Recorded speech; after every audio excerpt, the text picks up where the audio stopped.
Dans cette vidéo, on va parler de perfectionnisme. Alors, je vais mettre mon micro et je me suis dit que ce serait pas mal du coup de faire un peu une vidéo où en fait la vidéo n'est pas parfaite parce que bon, il vaut mieux d'être un petit peu méta que justement de faire en sorte, voilà, de suivre ses propres conseils. Quand on donne des conseils, c'est mieux de les suivre soi-même. Et du coup, dans cette vidéo, j'aimerais vous parler de perfectionnisme et notamment je vais vous donner 3 astuces que je vais mettre en pratique dans cette vidéo. La première, elle est assez simple, il n'y aura pas de seconde chance. Simplement, je me jette dedans. Je ne sais pas exactement les 3 leviers que je vais partager dans cette vidéo, mais je sais que je vais vous les transmettre dans cette vidéo et une fois, j'ai pas trop le choix. Ensuite, donc, le premier conseil déjà, c'est la contrainte. Se mettre une contrainte, pourquoi? Parce que si on laisse du temps pour justement revoir encore une, vous avez compris le concept, une vidéo ou un projet ou quoi que ce soit, on va prendre ce temps-là justement pour le perfectionnisme. Donc la première chose à faire, c'est de se donner une contrainte. Alors, je me suis mis plusieurs contraintes. La première, c'est d'enregistrer cette vidéo en one shot. La deuxième, c'est d'avoir seulement 30 minutes pour faire le montage de celle-ci. Donc, ça me laisse justement pas forcément de seconde chance pour l'améliorer encore et encore. Pourquoi est-ce que je fais ça? Alors, il faut savoir que justement, quand on cherche à faire quelque chose de parfait, c'est parce que ça nous touche personnellement et il y a généralement soit quelque chose qui nous fait peur, parce qu'on a peur d'être jugé, parce qu'on a peur justement de faire faux, ou parce qu'on a peur de plusieurs aspects, ou alors c'est parce que ça a un super, c'est quelque chose de vraiment super important et il ne faut pas qu'on se foire. Donc on a peur de l'échec. Dans le cadre de cette vidéo, je ne prends pas trop de risques étant donné que je compte publier des centaines de vidéos par la suite. Donc bien évidemment, une vidéo qui n'est pas forcément au top du top. Manquerait plus que ce soit cette vidéo qui ait le plus de vues sur ma chaîne YouTube, ce serait assez marrant, mais bon, voilà, il suffit juste de simplement se lancer et de se rappeler qu'on peut revenir sur certaines thématiques. La thématique du perfectionnisme, je l'avais déjà traitée à l'époque et je vais sûrement le traiter dans le futur, donc je pourrais de toute manière me repencher justement sur cette thématique et vous apporter encore davantage de conseils. Abonnez-vous si vous souhaitez justement en recevoir davantage. Le deuxième conseil que j'ai à vous donner, c'est de simplement de voir l'échelle à un autre stade. C'est-à-dire que souvent, on a l'impression qu'il faut absolument que chaque élément soit parfait. Il faut qu'il soit minutieusement fait à la perfection. Et le problème, c'est qu'on n'a pas la vision d'échelle sur ce qui est vraiment important pour nous. Typiquement, oui, une vidéo pour moi est important, oui, envoyer un email pour moi c'est important, etc., etc. Mais sur l'échelle de mon business, sur l'échelle de mon entreprise, c'est pas forcément un email, une vidéo qui va faire une énorme différence sur le fonctionnement de mon business. Et donc, c'est super important de prendre un peu d'échelle, de prendre un peu de distance et de se questionner. Est-ce que le temps que je vais investir dans ce projet-là pour le rendre parfait, est-ce qu'il ne pourrait pas être investi ailleurs et donc avoir un meilleur retour sur investissement selon mes objectifs? Et à fort à parier que dans beaucoup de cas, ce soit le cas. Donc je vous invite à vous questionner par rapport à ça. Et le troisième conseil, alors c'est assez simple, c'est de tout simplement justement se dire qu'on va pouvoir le faire plusieurs fois.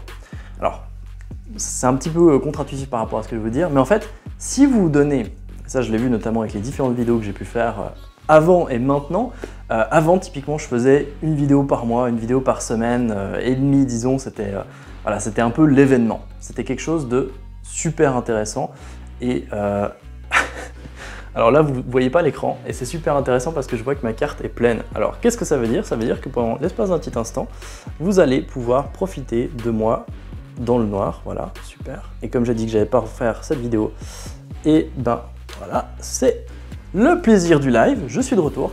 Et vous voyez, là, c'est une super opportunité pour moi de vous parler des apprentissages possibles. Est-ce que j'aurais pu faire cette vidéo autrement? Est-ce que j'aurais pu reprendre cette vidéo? La réponse est oui. Mais il fallait titiller un petit peu mes besoins de perfectionniste et les vôtres sûrement si vous regardez cette vidéo. Et au final, est-ce que c'est grave? Est-ce que les propos que je vous ai donnés jusqu'à présent, est-ce que vous n'avez plus les prendre en considération? La réponse est non. Et pourtant, c'est quand même un fait plutôt grave de ne plus avoir de caméra pendant l'espace d'un instant. Alors c'était même pas prévu, mais ça tombe vraiment super bien. Donc c'est ça l'élément que je vais vous dire par rapport au fait de répéter plusieurs fois quelque chose, c'est que souvent si vous vous concentrez sur un aspect et que c'est vraiment l'événement, vous le faites qu'une seule fois, bien évidemment vous vous mettez beaucoup d'attentes par rapport à cet événement, à cette chose que vous voulez faire. Par contre, si c'est quelque chose que vous allez répéter, que vous allez pouvoir améliorer encore et encore, vous pouvez vous permettre du coup de délivrer, de donner quelque chose qui n'est pas forcément parfait du premier coup. Et c'est le cas par exemple pour mon programme d'accompagnement où je suis déjà à la 3e mise à jour et donc la première fois que je l'ai fait, j'ai lancé très rapidement pour voir s'il y avait un besoin auprès de mon marché, pour voir si ça collait à ses besoins, si ça amenait des résultats. Oui, ça amenait des résultats et donc je pouvais ensuite prendre le temps pour l'améliorer, pour le mettre justement à mes standards et non potentiellement les standards de mes clients. Et on revient du coup sur un petit conseil bonus. Qu'est-ce qui importe pour les personnes auxquelles vous allez faire le projet? Typiquement, si c'est pour vous-même, avant de commencer le projet, posez-vous la question.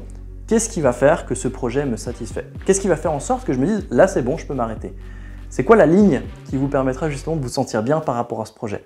Pour moi, avec cette vidéo, c'est de vous transmettre des informations que vous n'avez pas forcément eues, de vous faire prendre conscience que c'est possible de se louper en caméra et de garder ça en montage, et de garder ça justement pour vous le transmettre tout simplement.